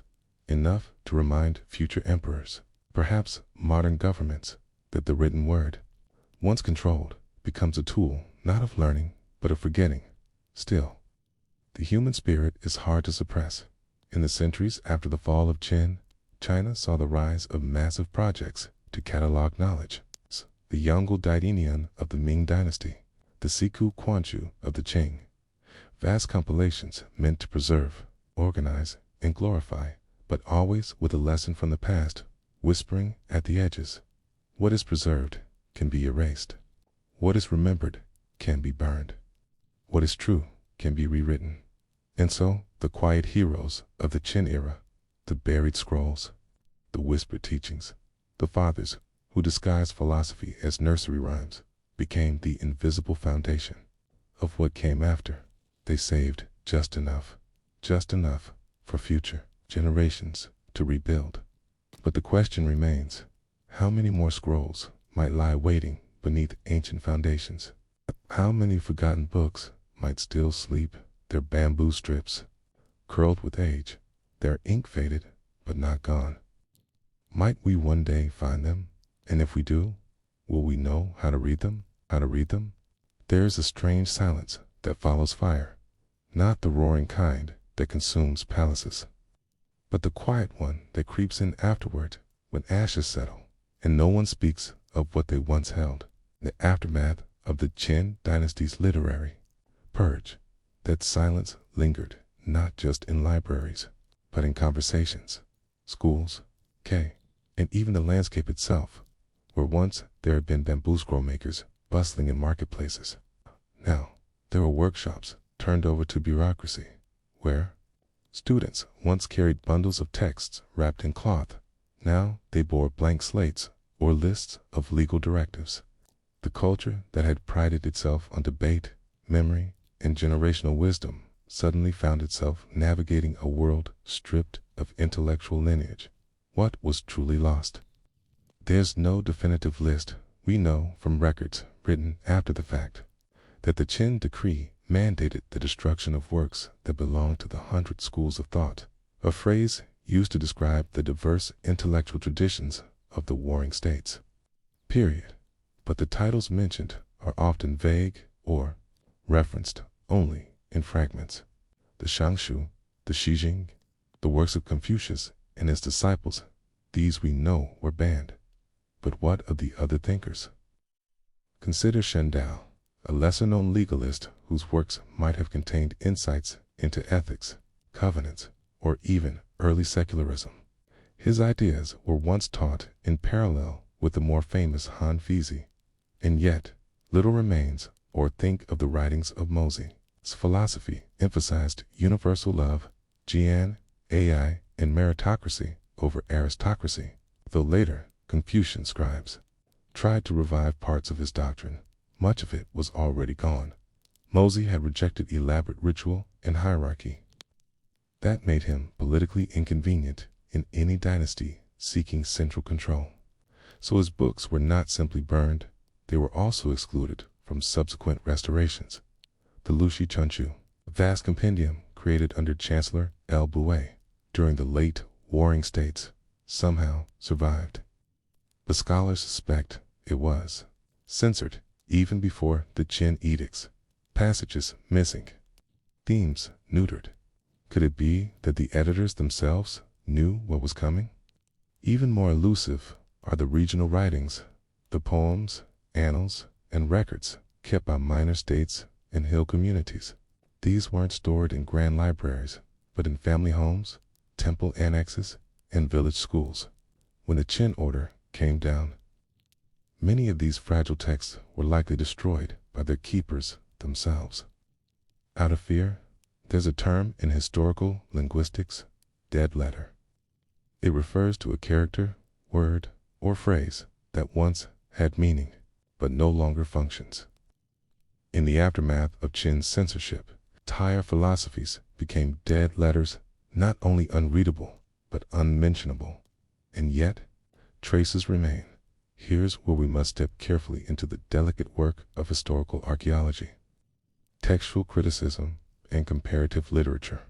The Han Dynasty, which succeeded the Qin, famously reversed many of the extreme legalist policies.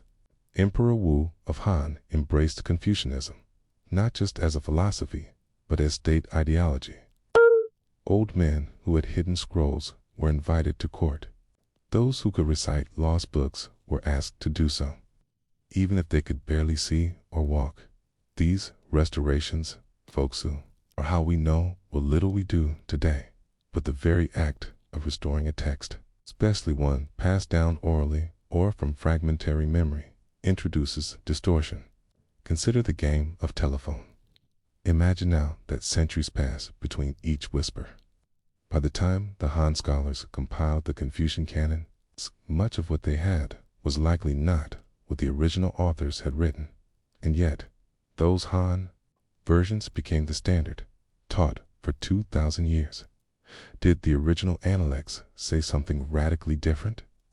Did Confucius once speak of political revolt, or women scholars, or agricultural innovation? We can't say. Those versions, if they existed, were never recovered. There's a further irony. The Han, seeking to undo the Qin purges, may have committed their own subtler erasures. After all, They chose which books to restore. Confucian texts were prioritized. Taoist texts were allowed, but Mohist writings, sparse. Legalist critiques, sanitized. Superstitions and folk tales, ignored or reclassified. What is censorship, if not the selective shaping of a canon? Modern historians like to imagine that the loss of books under Qin Shi Huang was a singular, tragic event. And in a sense, it was. But it was also part of a broader, older pattern of ruling powers controlling the story of the past to shape the future. And yet, through all this, you might wonder, why does it matter? Why do we grieve books that no one alive has ever read? 'Cause books are more than information. They are lenses, mirrors, vessels of forgotten questions. They offer not just answers, but alternative ways of asking. Imagine for a moment, that you lived in a world where only one kind of thinking was allowed. Not through force, necessarily, but through omission. If every map showed only the official roads, you'd never know the forest paths existed. If every textbook ignored dissenting voices, you'd never ask why some ideas feel so familiar and others so absent. That is what the Qin censors achieved. Not just silence, but amnesia. The truly lost texts of that era may have included rival creation stories, ecological theories, medical treatises, or political visions that could have shaped entirely different futures. When those books were burned, we didn't just lose knowledge, we lost possibilities. Consider what might have been in a banned book titled The Principles of Earth Harmony, perhaps penned by an unnamed proto-mineral mentalist. We'll never know. Its ash settled centuries ago in the wind beyond Xianyang. Or imagine a scroll of early astronomical theories, written by a provincial scholar too poor to gain an audience at court, burned for lack of political value, before it could inspire others.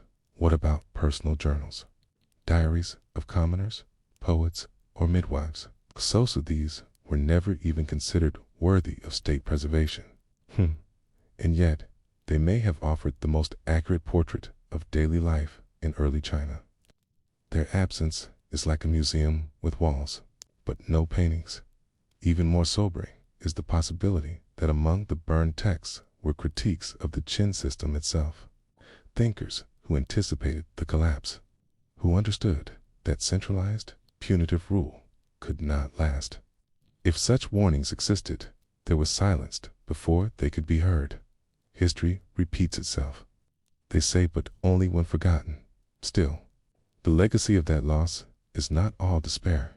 There's a strange resilience in human knowledge, like a tree whose roots remain after fire. Ideas sometimes regrow from fragments. Parable whispered to a child becomes a folk story.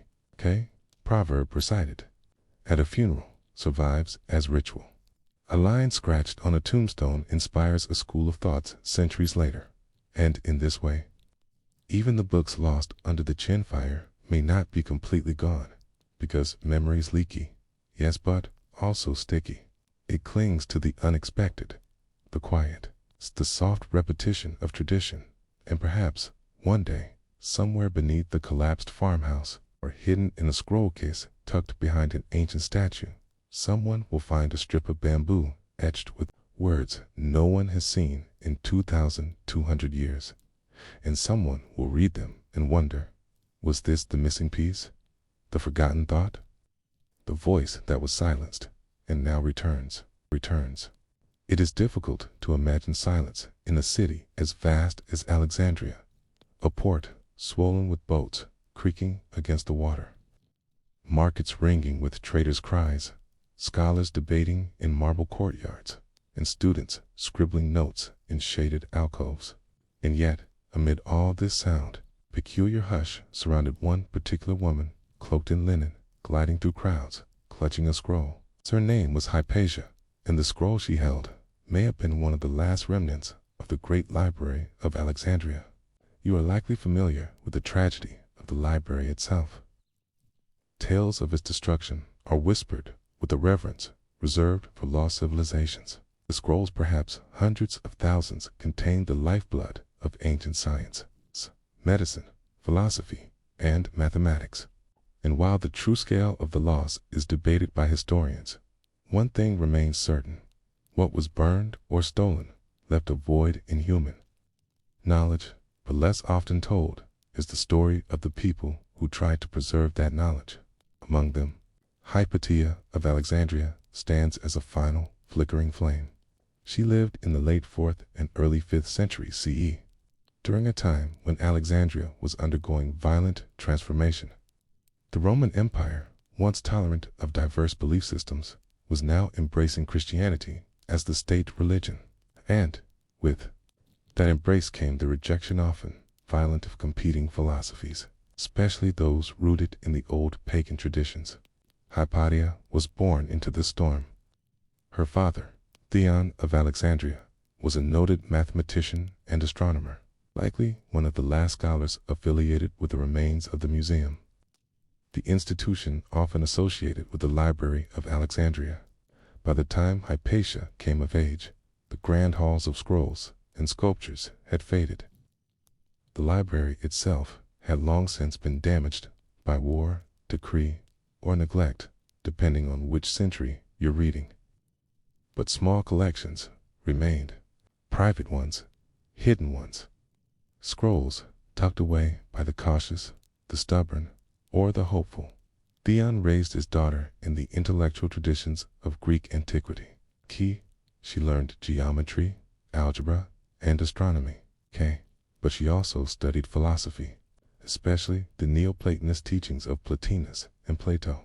As a young adult, Hypatia took over the teaching responsibilities from her father, lecturing in public and attracting students from across the Mediterranean. Imagine her for a moment, not as a mythic figure, but as a real person, a woman in her 40s, dressed in a simple yet flowing robe, stepping into the crowded agora under the harsh Alexandrian sun. In her hand, a stylus and parchment. On her lips, quiet observations about the motion of the planets or the moral limits of power. Around her, a growing audience. Some young men with wide eyes and wax tablets. Others, older, skeptical, wary of a woman speaking so boldly in a male-dominated intellectual space. Hypatia did not merely teach equations. She taught logic. She emphasized the relationship between cosmic order and ethical behavior. To her, the study of mathematics was not just a technical pursuit, it was a spiritual one. It allowed one to align with the divine patterns of the universe, and this made her dangerous. By the early 5th century, Alexandria was more fractured than ever. Tensions simmered between Christians, Jews, and remaining pagans. Power was increasingly consolidated in the hands of Cyril, the bishop of Alexandria, whose influence rivaled that of imperial officials. While some Christian leaders were intellectuals, others viewed ancient philosophy as a threat echo of heresy, idolatry, or rebellion. Hypatia, both a philosopher and a woman, became a symbol of everything the new authorities wanted to erase. Some say it was her closeness to Orestes, the Roman governor, that painted a target on her back. Others argue it was her popularity, her ability to inspire thought outside of scripture, that sowed the seeds of her demise. Still, others point to the deep-rooted misogyny of the time, inflamed by religious zealotry. But regardless of the reasons, the result is known. One day, in the year 415 CE, a Christian mob, possibly incited by Cyril's followers, dragged Hypatia from her chariot. She was beaten, stripped, murdered in a way so brutal and humiliating that later chroniclers softened the details. Some say she was flayed with pottery shards. Others claim her body was dismembered and burned. She was not just killed, she was erased. So why is she remembered? In part, because of those who survived her. Her students wrote letters. The philosophers mentioned her in passing, often with a mixture of awe and sorrow. Later Christian thinkers, embarrassed by the violence, tried to reclaim her as a martyr of sorts, a symbol of virtuous wisdom, tragically misunderstood. And through these scattered mentions, a picture emerges, one of the last intellectuals of classical antiquity, a bridge between the ancient world and the coming medieval darkness, a figure who may have possessed, or at least accessed, scrolls from the great library, scrolls now permanently lost. There's a poignant line from a 6th century Christian historian named John of Niku. He writes of Hypatia with bitterness, calling her a pagan sorceress who beguiled the city with her spells. But in doing so, he inadvertently preserves her legacy. In trying to bury her reputation, he ensured its survival. Today, Hypatia is celebrated by secular scholars, feminists, mathematicians, and philosophers. But her true contributions, the full extent of her writings, her interpretations, care, private library, gone, ashes. And this leads us to the larger question. What scrolls, what notes, what discoveries did she take with her into the fire? She, the last keeper of a fading collection. Did she hold commentaries on Euclid or Ptolemy, now vanished from all archives? Did she possess letters from earlier philosophers whose names we no longer know? Or more hauntingly, did she write something entirely original, something luminous that no one ever had the chance to read? We will never know. But in the whispers of wind across the Alexandrian coast, in the stone ruins of old lecture halls, and in the cautious lines of later mathematicians tracing half-forgotten equations, you can almost feel her presence. Not loud, not grand, but persistent. A mind that shone quietly, a voice that still echoes, not in clarity, but in absence.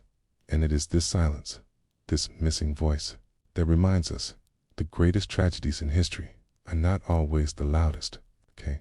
Sometimes they are the ones that leave behind no sound at all. There is something oddly intimate about imagining a scroll that no longer exists. No title, no known author, no fragments. It's just a suggestion that it once lived, that a person, long buried, once inked its symbols onto parchment or papyrus in the flickering light of a low oil lamp, okay? That someone once rolled it tightly, stored it in a cedar shelf or clay jar, okay? And thought it important enough to preserve. And yet, when the scroll perishes in flame, in mold, or in the chaos of a riot, what remains is not just absence, but a question, a quiet, gnawing curiosity about what it might have contained. That is the question Hypatia leaves behind. She was not merely a teacher or a mathematician. She was the last known person to represent a centuries-long intellectual tradition, stretching back to the earliest days of Greek science and Egyptian record-keeping. And what made her so dangerous was not only her mind, but what she might have physically carried. The scrolls, the notes, the marginalia passed down, copied, amended, and protected by generations of Alexandrian scholars. Let us imagine a day in her life, not through legend, but in dry historical routine. Perhaps it begins before sunrise. The Alexandrian air still heavy with the dampness of the sea, gulls circling above the port. She walks barefoot across her stone floor, pausing briefly to stir the embers in her brazier before setting water to boil. While it heats, she unrolls a scroll she had been working on the day before, a mathematical commentary on Diophantus, perhaps, or a lunar ephemeris used to calculate eclipses. She writes carefully, slowly. There is no rush. Time feels different in a city where knowledge is copied by hand. Later, she meets with students in the colonnade near the old Serapeum, the ruined temple that once held a satellite of the great library. Many of its shelves are now bare, its sculptures defaced. But some corners are still intact. And there are whispers that a few scrolls have survived the fires and looting of past decades. Scrolls that she may have saved. The students gather. Some are from wealthy Roman families. Others are from the eastern provinces, speaking with the lilt of Syria or the clipped accent of Carthage. They are men, mostly, but she does not defer. She speaks with clarity, patience, and conviction. Today's topic might be on conic sections, the geometric curves formed by slicing through a cone, circles, ellipses, parabolas, and hyperbolas. These were essential not only to architecture, but to astronomy, especially the prediction of planetary motion. She might also reference Apollonius or offer an original proof. Her students scribble quickly, nodding. One of them raises a question about how these curves behave near the equator. Another wonders whether Pythagoras had erred in his assumptions about musical ratios. But behind all of it is a tension, not spoken aloud, but felt. The Christianization of Alexandria is nearly complete. The old gods have fallen. Temples have been converted or destroyed.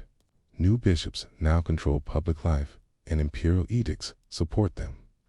While some Christian thinkers tolerate mathematics and philosophy, many do not.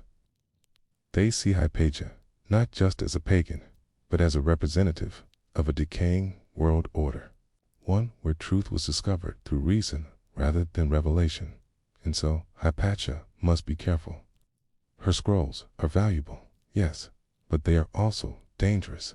There is speculation that she maintained a private library, perhaps in her home, perhaps hidden in a room beneath the Serapeum, or in one of the dwindling pagan academies of the city.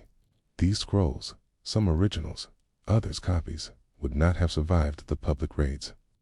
They would have been kept quietly, handed from scholar to scholar, protected in silence. What did they contain? One possibility is a full commentary on Ptolemy's Almagest, the great astronomical treatise of the 2nd century.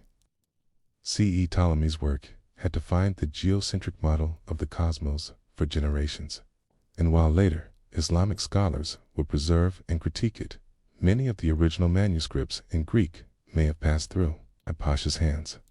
Another possibility is a collection of letters and treatises from earlier Neoplatonists, Plotinus, Porphyry, and others, reflecting on metaphysics, the nature of the soul, and the mathematical structure of the universe.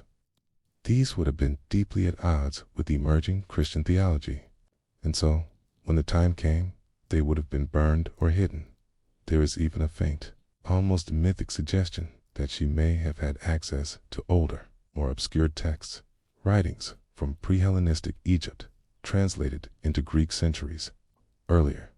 Temple mathematics, medical papyri, astrological charts. But here, history grows quiet. There is no evidence, only absence. And yet, absence can be as compelling as presence. When Hypatia was killed, what happened to her scrolls? If they were in her home, they were likely confiscated or destroyed. They were hidden elsewhere. Perhaps a student rescued a few. Perhaps they were smuggled to another city, Athens, maybe, or Antioch. But the chain of transmission was broken.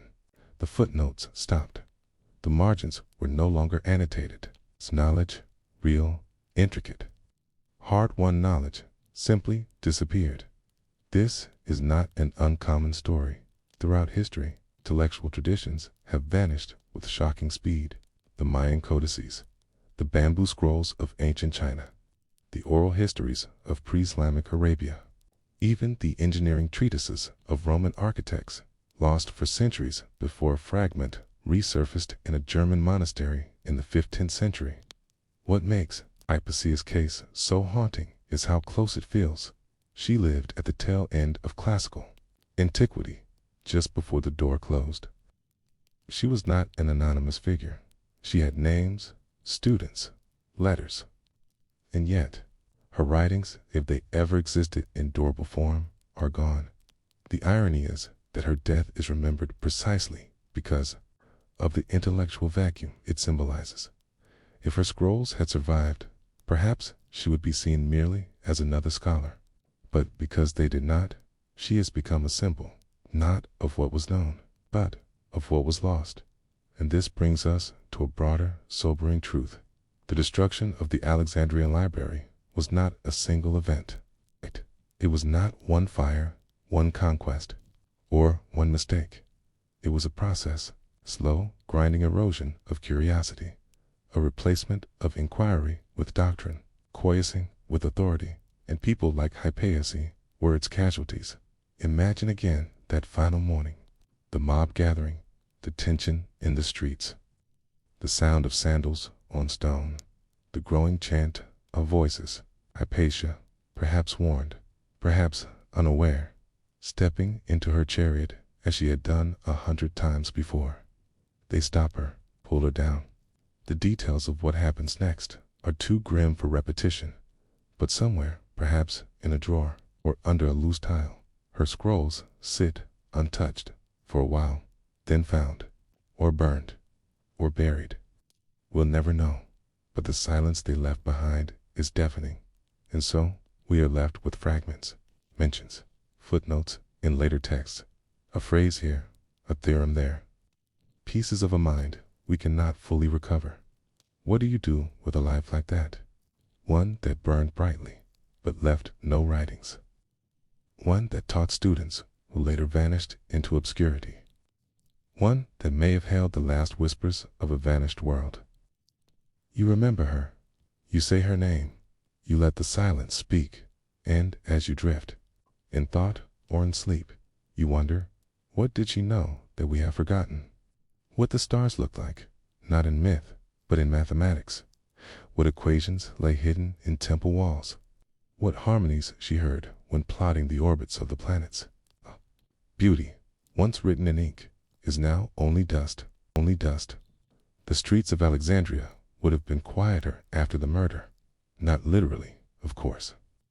The city still bustled with merchants and messengers, ox carts creaking down stone alleys, and the sea humming against the harbor walls. But beneath the noise, there was a silence of tension that stretched like drying papyrus. Hypatia was gone. Her classroom was empty. The colonnades where students once gathered under her guidance now echoed with absence. It is tempting to imagine that, in the aftermath, some of her students tried to collect what remained. A few stray scrolls tucked into clay jars, diagrams half-sketched, marginal notes in the Greek shorthand of her hand. But without their teacher, without her clarity, her rigor, and her relentless curiosity, these fragments lost their voice. What happens when a lineage of knowledge breaks, when one life, snuffed out too soon, pulls centuries of learning into the grave? This wasn't the fall of a building or a singular event. It was a collapse of continuity. The death of Hypatia symbolized not only the end of a person, but the end of a method, the Greek philosophical scientific tradition, rooted in dialogue, deduction, and a kind of spiritual logic. Her death did not instantly erase Alexandria's memory, but it tilted it. Let's follow the traces, not of her soul, but of her ideas, of what may have survived, however faintly. We began, not in Egypt, but in Syria, around 530 CE, just over a century after Hypatia's murder. A philosopher named Simplicis, working in the Neoplatonist school of Athens, compiled a commentary on Aristotle. His notes include references to teachers long gone, and among them, references to a learned woman of Alexandria who had commented on Diophantus and Apollonius.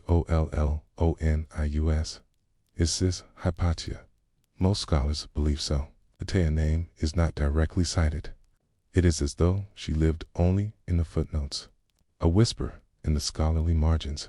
Her reputation survived, then, but only barely, just enough to cast a shadow across the pages of surviving philosophers. No works of her own have reached us in full. No scroll has been clearly marked by the hand of Hypatia. We must read her through the words of others, and even then, the lines are dim and interrupted.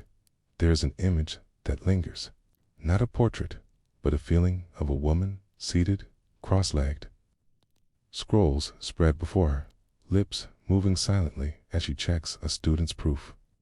A flickering lamp beside her, guttering in the coastal wind. She does not look up as night deepens. She is searching, still, for the harmony between numbers and nature.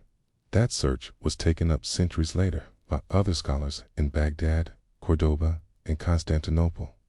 The Islamic Golden Age which began in the 8th century, saw the translation and study of many Greek texts, including some likely saved from Alexandria's decline. Whether Hypatia's own writings were among them is unknown, but the mathematical traditions she taught were preserved. This was the strange afterlife of the Library of Alexandria, not through its buildings or its catalogs, but through the ghosts of its texts, copied and recopied by scholars in distant lands.